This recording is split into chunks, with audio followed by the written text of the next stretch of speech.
আসসালামু আলাইকুম। আন্তর্জাতিক টিভি নিউজে আপনাকে স্বাগত। শুরুতেই জানাবো আমাদের হাতে থাকা সর্বশেষ গুরুত্বপূর্ণ আপডেট যুদ্ধের সংবাদ, এরপর বিস্তারিত। বাংলাদেশের সর্বশেষ গুরুত্বপূর্ণ আপডেট সংবাদে আপনাকে স্বাগত। শুরুতেই সংবাদ শিরোনাম, পরে বিস্তারিত।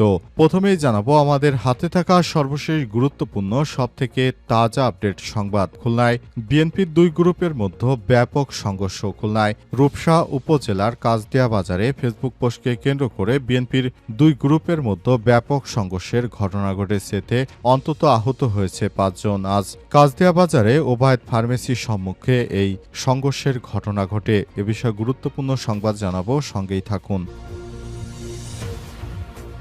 এরপর জানাবো মেট্রো রেলে চাকরি পাচ্ছেন নিহত আবুল কালামের স্ত্রী।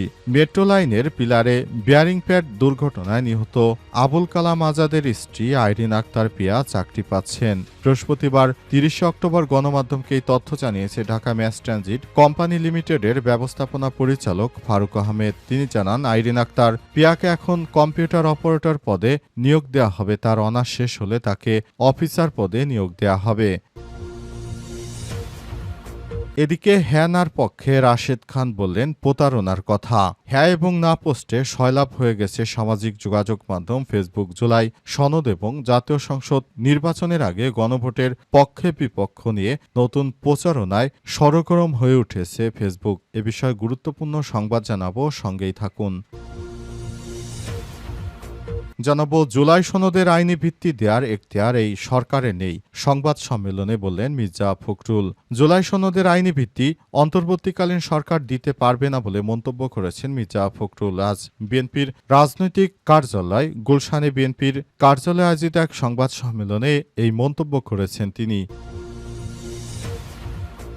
এবং সর্বশেষ জানাবো মোদীকে খুনি বললেন ডোনাল্ড ট্রাম্প। ভারতের প্রধানমন্ত্রী নরেন্দ্র মোদীকে খুনি বলে অভিহিত করেছেন মার্কিন প্রেসিডেন্ট ডোনাল্ড ট্রাম্প। আজ দক্ষিণ কোরিয়ার এশিয়া প্রশান্ত মহাসাগরীয় অর্থনৈতিক সহযোগিতা সংস্থা অ্যাপেকের শীর্ষ সম্মেলনে তিনি এ মন্তব্য করেছেন। খবর দ্য হিন্দুস্তান টাইমসের। মার্কিন প্রেসিডেন্ট ডোনাল্ড ট্রাম্পের মতে ভারতের প্রধানমন্ত্রী নরেন্দ্র মোদী অনেক কঠোর স্বভাবের এবং এই প্রসঙ্গে কথা বলতে গিয়ে মোদীকে খুনি বলে অভিহিত করেছেন ডোনাল্ড ট্রাম্প। প্রিয় দর্শক, এতক্ষণ শুনছিলেন সংবাদ শিরোনাম, এবারে বিস্তারিত। তবে তার আগে বন্ধুরা অনুরোধ থাকবে এই সংবাদটিতে একটি লাইক দিন। এই চ্যানেলে আপনি নতুন হয়ে থাকলে আমাদের সংবাদটি দেখতে দেখতে চ্যানেলটি সাবস্ক্রাইব করে রাখুন। কমেন্ট করে বন্ধুরা আপনার মূল্যবান মতামত জানিয়ে দিন আপনি বিশ্বের কোন দেশ থেকে বা বাংলাদেশের কোন স্থান থেকে আমাদের সংবাদটি দেখছেন এবং শুনছেন। আর বন্ধুরা, সংবাদটি আপনার সোশ্যাল মিডিয়া ফেসবুকে শেয়ার করে বন্ধুদেরও দেখার সুযোগ করে দিন। গাজা যুদ্ধে আপনি যদি নিরীহ ফিলিস্তিনিদের ভালোবেসে থাকেন, কমেন্টে ইয়েস লিখে বিশ্ববাসীকে জানিয়ে দিন। এবারে বিস্তারিত। খুলনায় বিএনপির দুই গ্রুপের মধ্যে ব্যাপক সংঘর্ষ। খুলনার রূপসা উপজেলার কাজদিয়া বাজারে ফেসবুক পোস্টকে কেন্দ্র করে বিএনপির দুই গ্রুপের মধ্যে ব্যাপক সংঘর্ষের ঘটনা ঘটেছে। এই ঘটনায় প্রায় 16 জন আহত হয়েছে। এই ঘটনা ঘটার পর পুরো এলাকায় থমথমে অবস্থা বিরাজ করছে। পরিস্থিতি নিয়ন্ত্রণে সেখানে অতিরিক্ত আইনশৃঙ্খলা রক্ষাকারী বাহিনীর সদস্য মোতায়েন করা হয়েছে। তবে এখন পর্যন্ত আসলে সেখানে কোনো পরিস্থিতি নিয়ন্ত্রণে আনা সম্ভব হয়নি।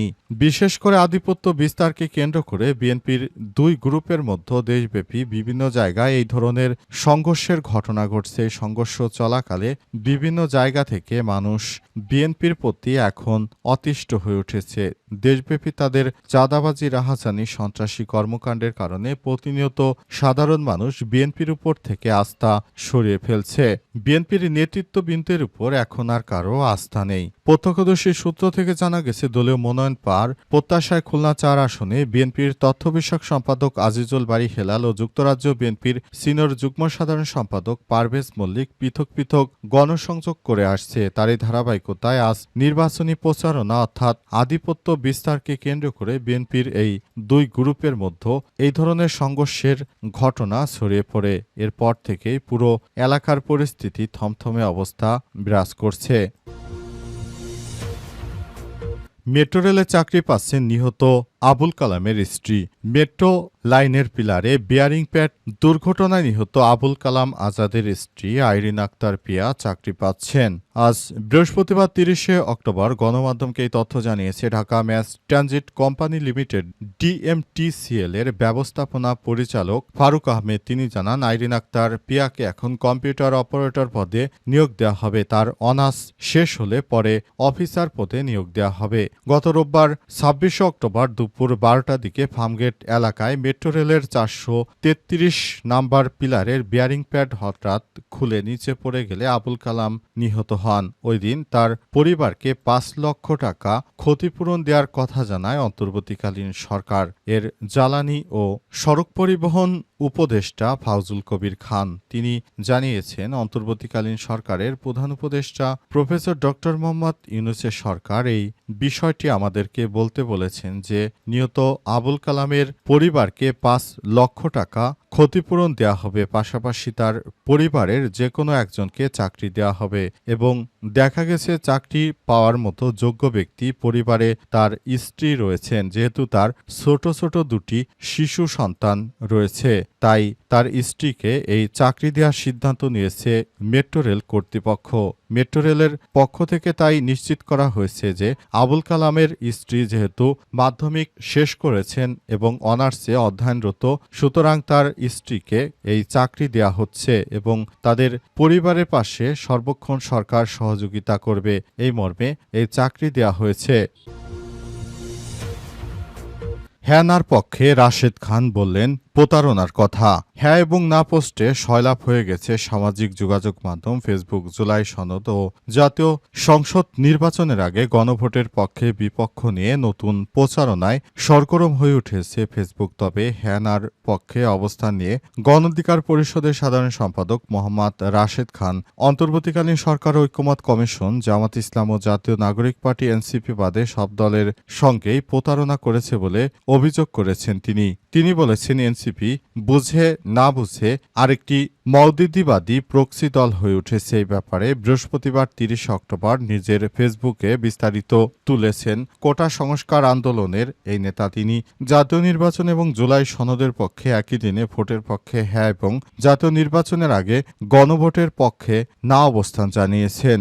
রাশেদ খান ৭টি পয়েন্ট আকারে তার বক্তব্য ফেসবুকে তুলে ধরেছেন। তিনি লিখেছেন, এক, জাতীয় ঐক্যমত কমিশনের পক্ষ থেকে দলগুলোর সামনে প্রস্তাবনা হাজির করেছে এক্সপার্টরা একই দিনে জাতীয় নির্বাচন ও গণভোটের পক্ষে মতামত দিয়েছে। হ্যানা পোস্টে ফেসবুক সয়লাভ হয়ে গেছে। ২, তখন শুধু জামাত বাদে সব দল একমত হয়, এমনকি এনসিপিও অবস্থান নিয়েছিল, কিন্তু পরদিন এনসিপি তার অবস্থার পরিবর্তন করেছে। আসলে তারা জামাতের সঙ্গে আতাত করে আবার তাদের মতামত পরিবর্তন করেছে। ৪, এরপর থেকে জামাত ও এনসিপি একই অবস্থান নিয়েছে মর্মে গণমাধ্যমে নিউজ হয়, কিন্তু জামাতের সাথে এনসিপির সম্পর্ক আছে এটা গণমাধ্যমে আসুক, সেটা এনসিপি চায় না। ৫, দুই দল যে আলাদা আলাদা অবস্থান এবং নিজেদের মধ্যে সম্পর্ক নাই, এটি বোঝাতে এনসিপি জামাতের বিরুদ্ধে পিয়ার ইস্যুতে সমালোচনায় লিপ্ত। ৬, আমি আমার আগের কয়েকটি বক্তব্যে উল্লেখ করেছি জামাত যা যা করতে পারছে না তা এনসিপিকে দিয়ে করায়। ৭,